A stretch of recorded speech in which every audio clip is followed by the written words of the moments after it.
നമസ്കാരം. ബി.ജെ.പി. നേതാവും goods autorickshaw ഡ്രൈവറുമായ Mathamangalam Puniyankode മണിയറ അങ്കണവാടിക്ക് സമീപത്തെ വടക്കേടത്തെ വീട്ടിൽ കെ രാധാകൃഷ്ണനെ വെടിവെച്ച് കൊന്നത് ഭാര്യയുമായുള്ള വഴിവിട്ട ബന്ധത്തെ എതിർത്തതിനെന്ന് പോലീസ് അന്വേഷണത്തിൽ തെളിഞ്ഞു. രാധാകൃഷ്ണന്റെ ഭാര്യയുമായി പ്രതി N.K. സന്തോഷിനുണ്ടായിരുന്ന അടുപ്പം ഇവരുടെ കുടുംബജീവിതത്തെ താളം തെറ്റിച്ചിരുന്നു.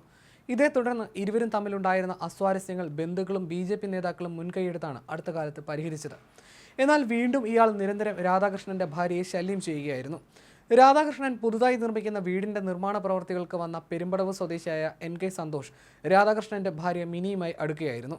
നിർമ്മാണം നടന്നുകൊണ്ടിരുന്ന വീട്ടിലേക്ക് വിളിച്ചു വരുത്തിയാണ് സന്തോഷ് രാധാകൃഷ്ണന്റെ നെഞ്ചത്ത് വെടിവെച്ചത്.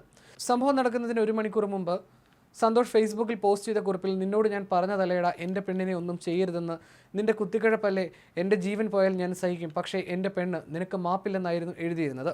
വെടിവെച്ച് കൊലപ്പെടുത്തുന്നതിന് മുമ്പ് സന്തോഷ് തോക്കേന്തിയ ചിത്രവും ഭീഷണി സന്ദേശവും ഫേസ്ബുക്കിൽ പങ്കുവച്ചിരുന്നു. ഇതിൽ കൊല്ലുമെന്ന രീതിയിലുള്ള കുറിപ്പുകളുണ്ടായിരുന്നു. "കൊള്ളിക്കുക എന്നതാണ് റിസ്ക്, കൊള്ളുമെന്നത് ഉറപ്പ്" എന്നാണ് പ്രതി സന്തോഷ് മുൻപ് ഫേസ്ബുക്കിൽ കുറിച്ചിരുന്നത്. വേറെയും നിരവധി പോസ്റ്റുകൾ N.K. സന്തോഷ് എന്ന പ്രൊഫൈലിൽ പോസ്റ്റ് ചെയ്തിട്ടുണ്ട്. രാധാകൃഷ്ണന്റെ പണി നടന്നുകൊണ്ടിരിക്കുന്ന വീടിന് സമീപത്തു നിന്ന് സന്തോഷിനെ കൊലപാതകം നടന്ന മണിക്കൂറുകൾക്കുള്ളിൽ തന്നെ പോലീസ് അറസ്റ്റ് ചെയ്തിരുന്നു. ഇയാളെ ഇന്ന് കോടതിയിൽ ഹാജരാക്കും. മൃതദേഹം പരിയാരം പോലീസ് ഇൻക്വസ്റ്റ് നടത്തി കണ്ണൂർ മെഡിക്കൽ കോളേജ് ആശുപത്രി മോർച്ചറിയിലേക്ക് മാറ്റി. കണ്ണൂർ ജില്ലയിലെ മലയോര പ്രദേശമായ ഇരിക്കൂർ കല്യാട് സ്വദേശിയായ രാധാകൃഷ്ണൻ 20 വർഷങ്ങൾക്ക് മുൻപാണ് മാതമംഗലത്തെത്തിയത്. കൊലയാളിയായ സന്തോഷ് അവിവാഹിതനാണ്. രാധാകൃഷ്ണനും ഭാര്യയ്ക്കും 2 മക്കളുണ്ട്. സന്തോഷും രാധാകൃഷ്ണന്റെ ഭാര്യയും സ്കൂൾ സഹപാഠികളാണെന്നും സൂചനകളുണ്ട്. ഭാര്യയുമായി അടുപ്പം തുടരാൻ അനുവദിക്കാത്തതിന്റെ പകയാണ് കൊലയ്ക്ക് കാരണമെന്ന് എഫ്ഐആറിലും പറയുന്നു. ഗുഡ്സ് ഓട്ടോറിക്ഷ ഡ്രൈവറായിരുന്ന ഇദ്ദേഹം ബി.ജെ.പിയുടെ പ്രാദേശിക നേതാവ് കൂടിയാണ്. ഇതിനിടെ 49-കാരനായ രാധാകൃഷ്ണൻ സൗമ്യ സ്വഭാവക്കാരനും ആരോടും വഴക്കിന് പോകുന്നയാളല്ലെന്നും പ്രദേശവാസികൾ മൊഴി നൽകിയിട്ടുണ്ട്.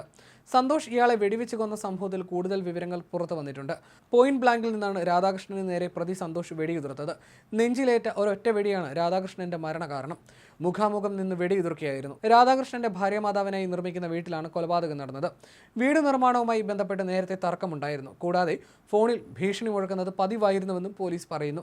വ്യാഴാഴ്ച വൈകിട്ട് 6 മണിക്ക് ശേഷം ഇരുവരും നിർമ്മാണത്തിലിരുന്ന വീട്ടിലേക്ക് എത്തുകയായിരുന്നു. ഇവിടെ വെച്ച് നടന്ന തർക്കത്തിനൊടുവിൽ രാധാകൃഷ്ണന് നേർക്ക് സന്തോഷ് നിറയൊഴിക്കുകയായിരുന്നു.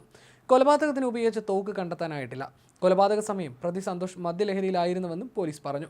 തോക്കിന് ലൈസൻസ് ഉണ്ടോ എന്നും പരിശോധിച്ചു വരികയാണ്. ഇയാൾ നേരത്തെയും നാടൻ തോക്ക് ഉപയോഗിക്കുമായിരുന്നുവെന്ന് പോലീസിന്റെ പ്രാഥമിക അന്വേഷണത്തിൽ കണ്ടെത്തി. പരിയാരം പോലീസ് എത്തി വീടും പരിസരവും പരിശോധിക്കുന്നതിനിടയിലാണ് വീടിനുള്ളിൽ ഒളിച്ചു നിന്ന സന്തോഷിനെ പിടികൂടിയത്.